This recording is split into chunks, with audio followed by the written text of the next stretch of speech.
So, the one thing we want to make clear with our episode today is that a credit report is so much more than the FICO score. It tells us about an applicant's debt, if they're paying it on time, and if they have enough money left after paying those debts to pay us our rent. And this is the reason why landlords need to really learn how to read a credit report. Welcome to your Landlord Resource Podcast. Many moons ago, when I started as a landlord, I was as green as it gets. I may have had my real estate license, but I lacked confidence and the hands-on experience needed when it came to dealing with tenants, leases, maintenance, and bookkeeping. After many failed attempts, fast forward to today, Kevin and I have doubled our doors and created an organized, professionally operated rental property business. Want to go from overwhelmed to confident? If you're an ambitious landlord or maybe one in the making, join us as we provide strategies and teach actionable steps to help you reach your goals and the lifestyle you desire, all while building a streamlined and profitable rental property business.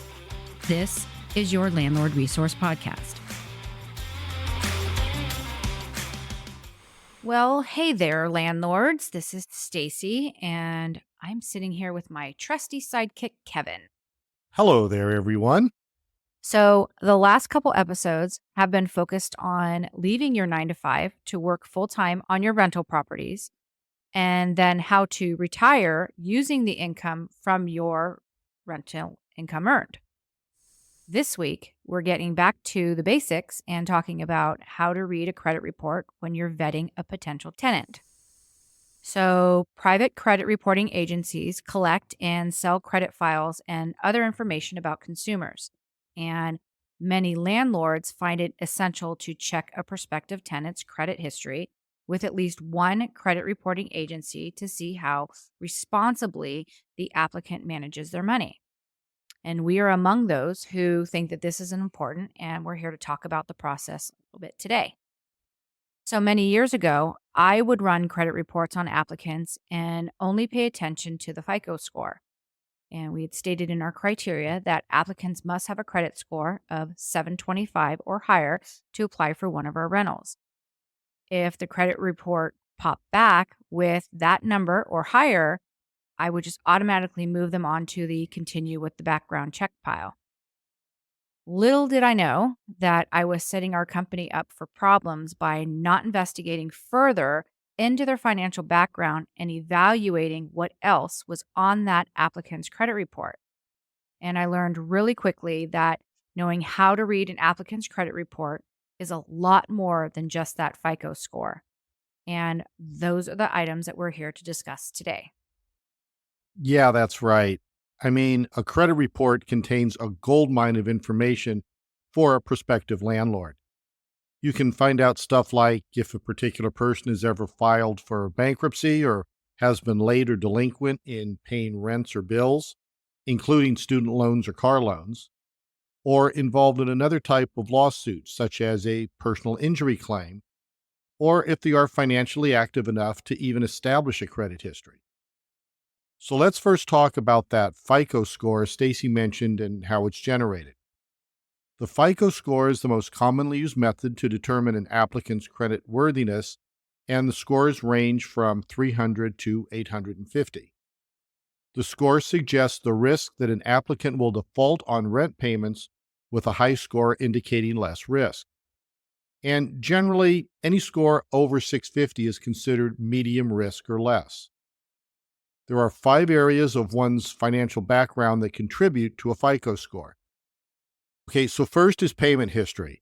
This holds the most weight on the score, with 35% of the score based on how well payments were made per agreement. Next is credit usage, the second most important factor at 30% to a FICO score, and it's how much available credit is used.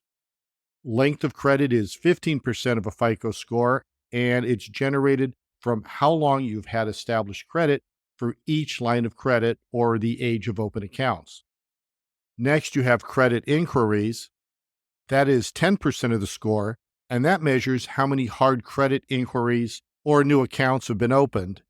And then finally, you have credit mix. It's the last 10%, and it's attributed to the applicant's various types of credit.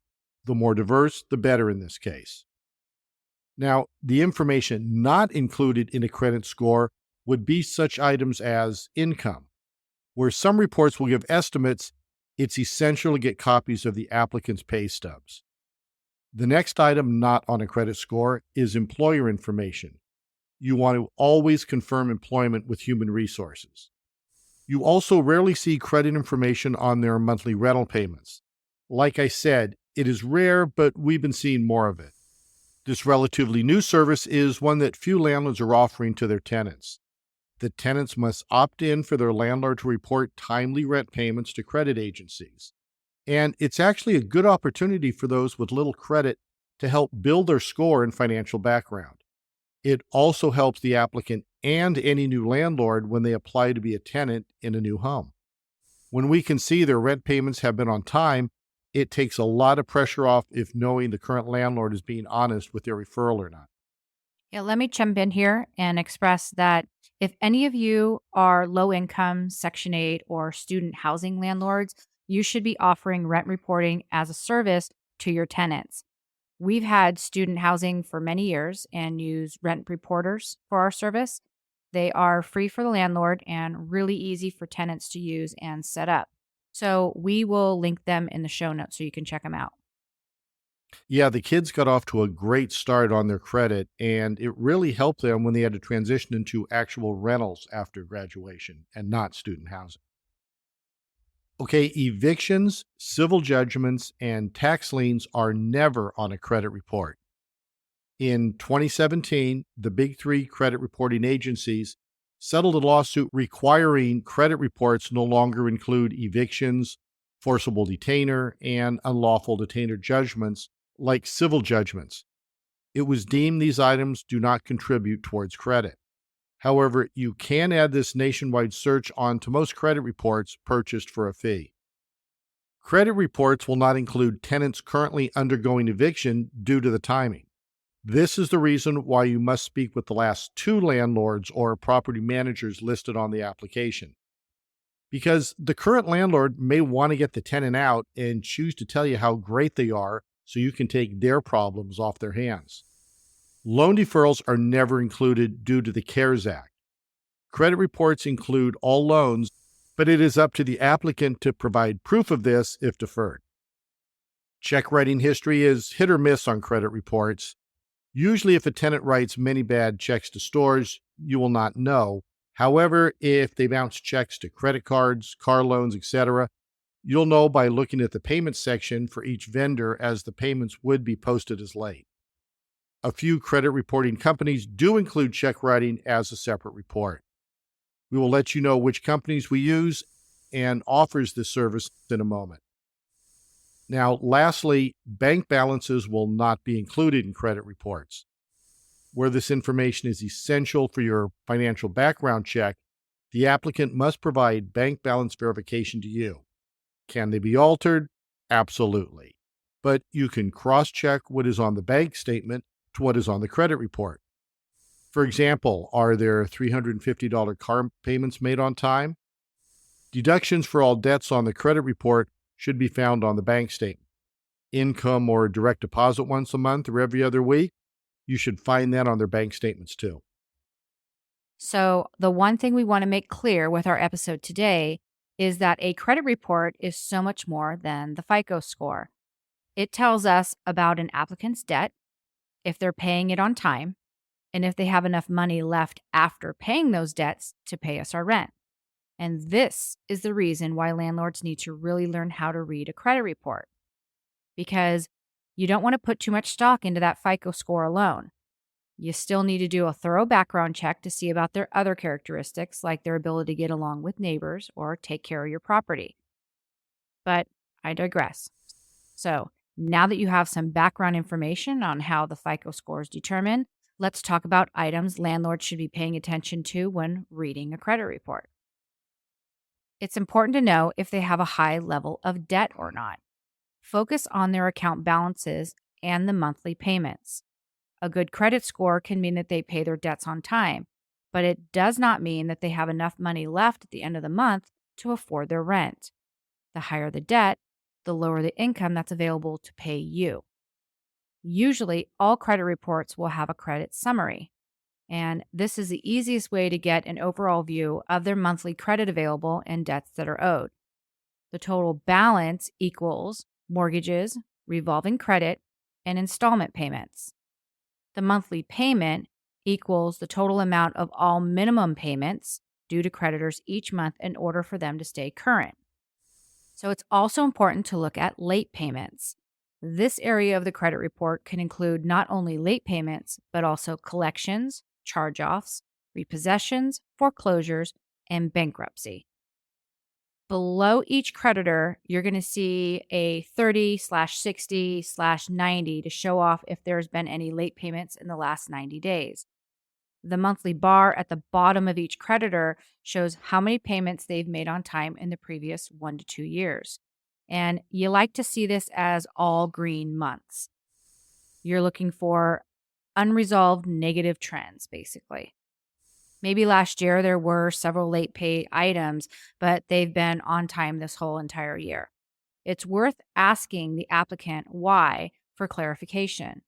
We've had to do this in the past, and for the most part, they were honest and said they were either in between jobs or gave a valid excuse as to what had happened. A good example of this is divorce. That's another reason we'll see.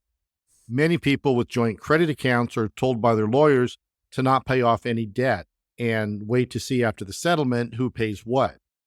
This destroys people's credit, so you might find they have settled everything and have been paying on time for a while now. Yeah, not the best strategy, but divorce and even illness are both very difficult to cope with, so no judgment. Just stick to the facts in front of you. The last thing about late payments is if the account notates past due amounts due.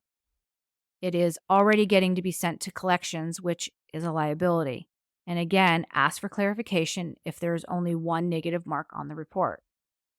If you see account closed by grantor, see if there's any remarks for more context. For example, there may be an issue of a stolen credit card or their account was hacked.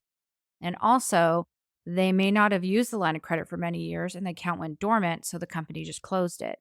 This information is not always there, but you can certainly ask the applicant why the account was closed.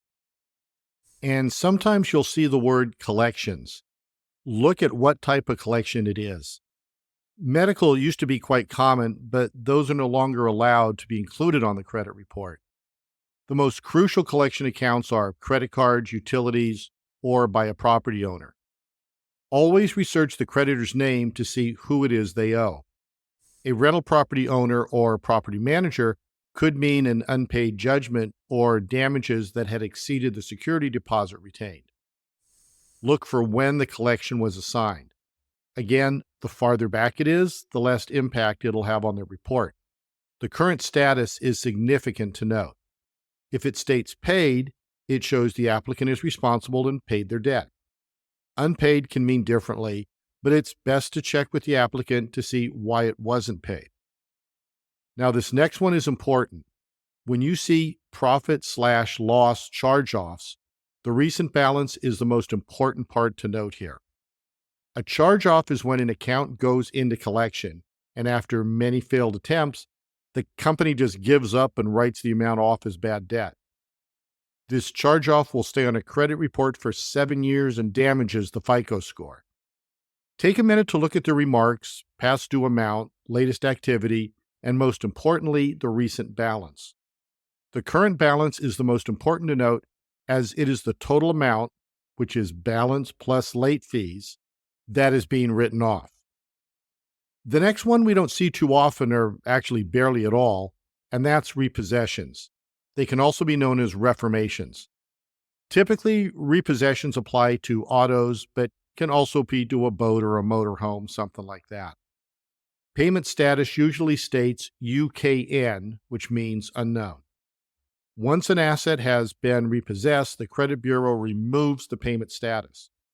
However, you can deduce the date they stopped paying by looking at the monthly payment, how much the remaining balance was, and how long they have had the loan out. If a loan was taken out in 2019 and most of it shows paid, this issue is 3 to 5 years old and may no longer be a concern. But again, ask the applicant what happened. Like we said, maybe there was a divorce and the other spouse stopped paying. Perhaps the asset was totaled in an accident and the insurance coverage was not enough to pay the balance. There may be very reasonable explanations that the credit report may not state. All right, we have a few more items of what to look for on a credit report. And let me talk about warnings of mismatched information. So sometimes you'll see a section at the bottom labeled AKA or also known as. This area can refer to a person's last name if changed, like a maiden name, or defining a junior or senior between father and son. And what's essential to check is the last four numbers of the Social Security number and the date of birth. If the Social Security number of the 28-year-old applicant listed is correct, but the date of birth on the report states the person was born in 1959, you likely have an imposter. We haven't seen this personally, but we do know of a family that this happened to. There was a father and son who were senior and junior with, well, the exact same names. The daughter in law got a hold of the father's Social Security number and applied for a large line of credit in his name. She asked the son, her husband, to sign the papers as if they were under his social. And she went on a huge spending spree. She went to Hawaii with a girlfriend, bought new kitchen cabinets, which the guy gladly installed. And then when the balance got to be too much, she stopped paying. And the guy knew no better because his credit was not affected in the least. The whole thing was found out years later when the dad was denied credit for something, and he was baffled. When he asked what happened, the bank asked if he ever lived at the address, which was also his son's. He said, "No, that's my son's house." Then they asked if he had ever had such and such credit card, and again, the answer was no.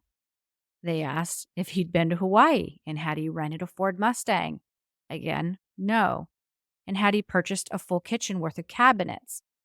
And then he knew what had happened. He actually thought it was the son's doing and found out much later that it was the daughter in law who claimed she must have mistakenly put the wrong Social Security number down.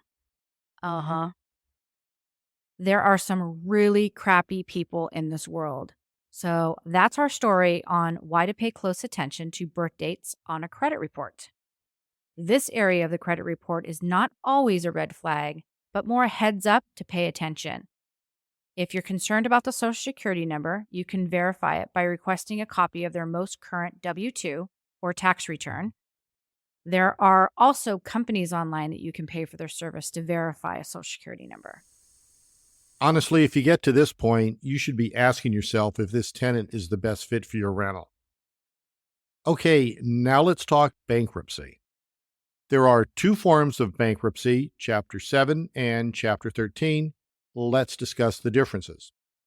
Chapter 7 bankruptcy wipes out all of a person's debt, and after approximately 4 to 6 months, all debt except taxes, student loans, government support, and alimony are removed from the credit report. Also, Chapter 7 bankruptcy stays on a person's credit report for 10 years. Therefore, it is essential to note the filing of the date of bankruptcy to determine if the applicant has recovered financially or not. Now, Chapter 13 does not wipe out all debt, and the debtor gets an opportunity to restructure finances and pay back all monies owed. They also get to keep their assets, such as a car or home. This restructuring typically takes 3 to 5 years to complete and stays on a credit report for 7 years. However, Chapter 13 affects how the applicant can pay rent, as the restructured debt is still a liability, so make sure you pay attention to that amount and see if with it they can still qualify.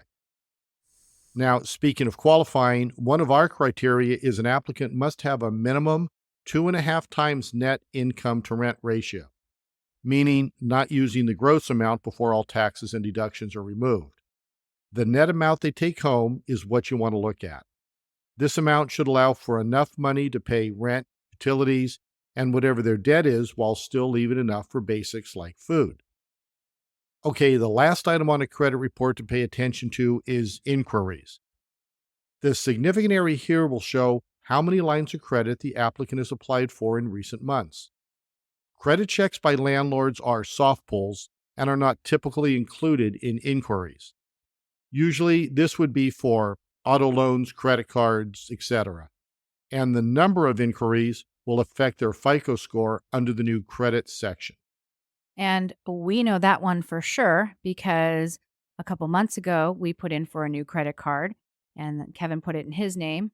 Didn't affect his credit at all, but he put me as a signer on the account and my FICO score dropped 30 frickin' points. I was so pissed.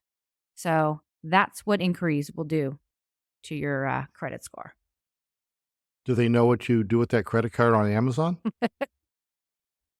Well, I guess they do. Okay, so that area is significant because if they are shopping for a new car, it is possible that it either had just gone through and hasn't posted yet, or they're going to be buying one soon. And this is something to consider when you're trying to determine if they can afford to pay your rent each month. Now, let me touch really quickly on one more item you should pay attention to on an applicant's credit report, and that is the previous addresses. Use this to verify that they match what's listed on the application.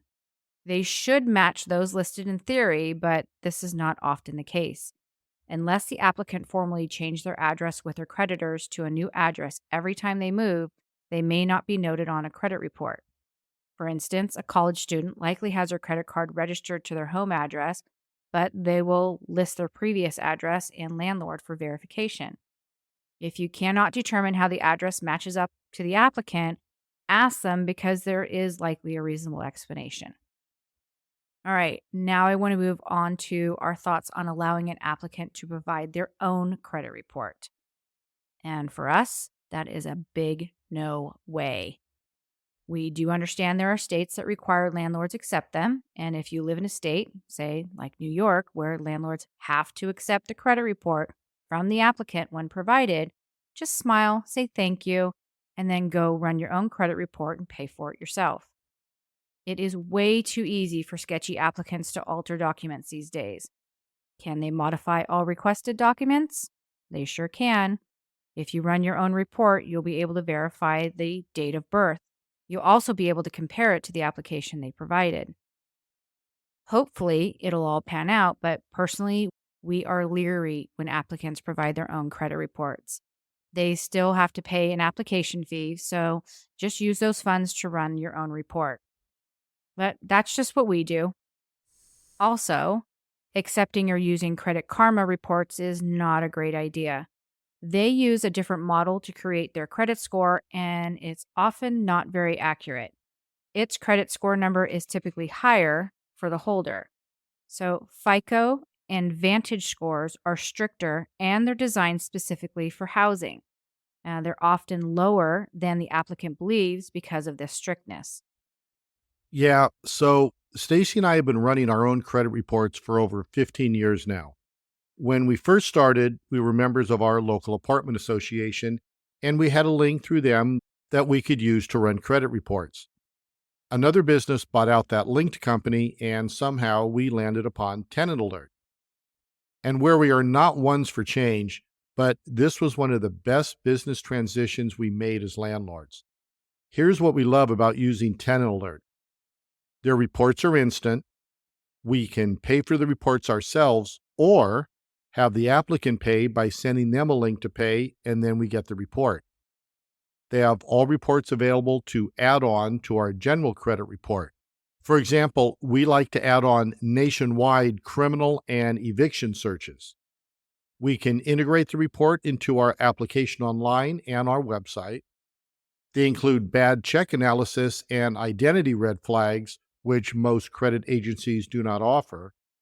You can have up to 4 applicants on one order, I believe with a discount for the additional applicants.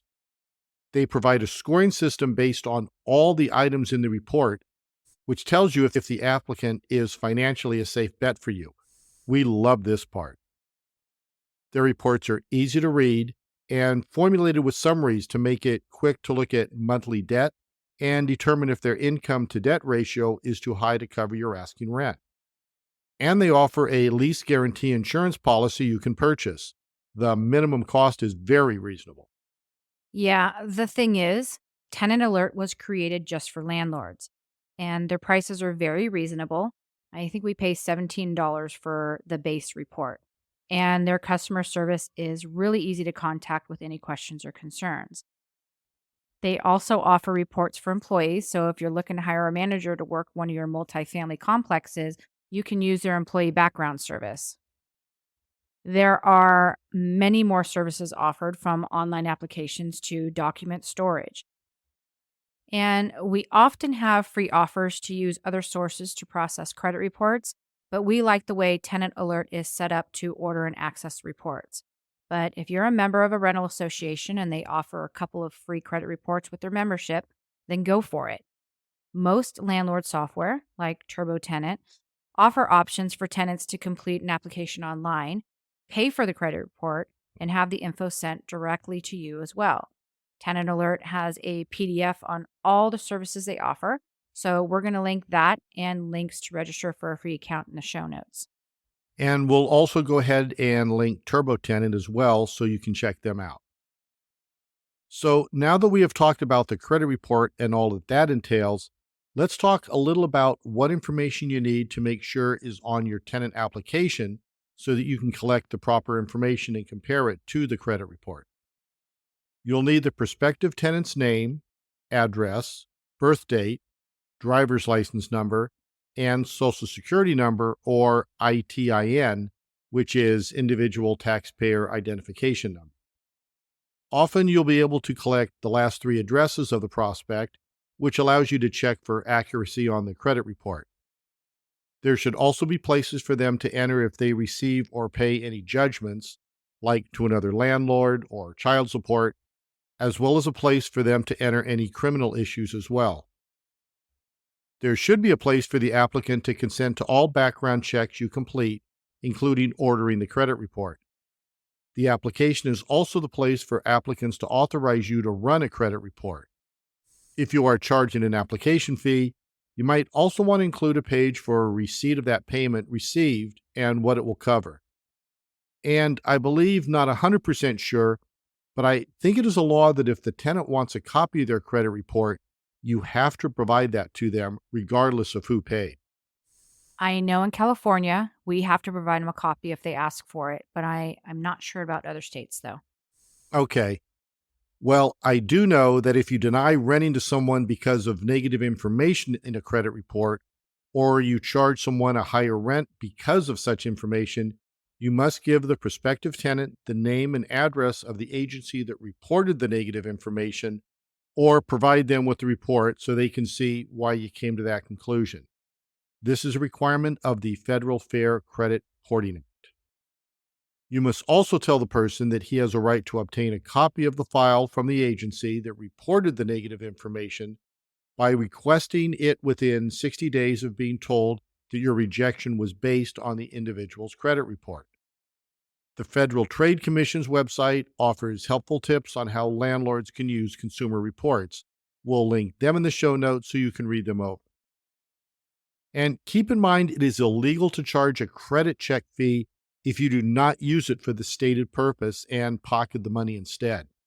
You have to return any credit check fees you don't use for that purpose, so that's why we only process applications one at a time.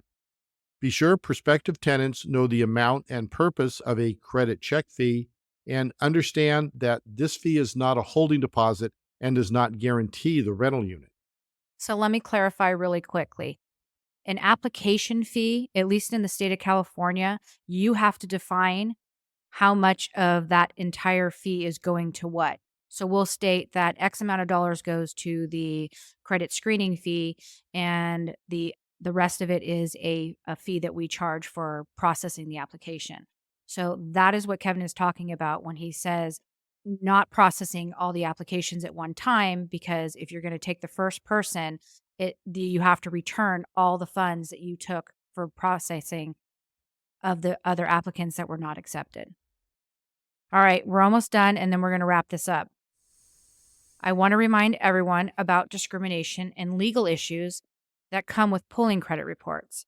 You are legally free to check tenant credit reports and use the information when selecting tenants as long as you don't illegally discriminate in doing so.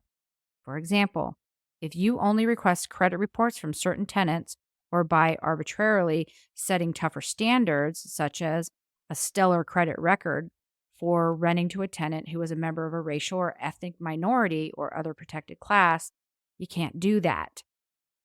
Also, federal law, known as the disposal rule, requires you to keep only needed information from a tenant's credit report and discard the rest once your evaluation is completed.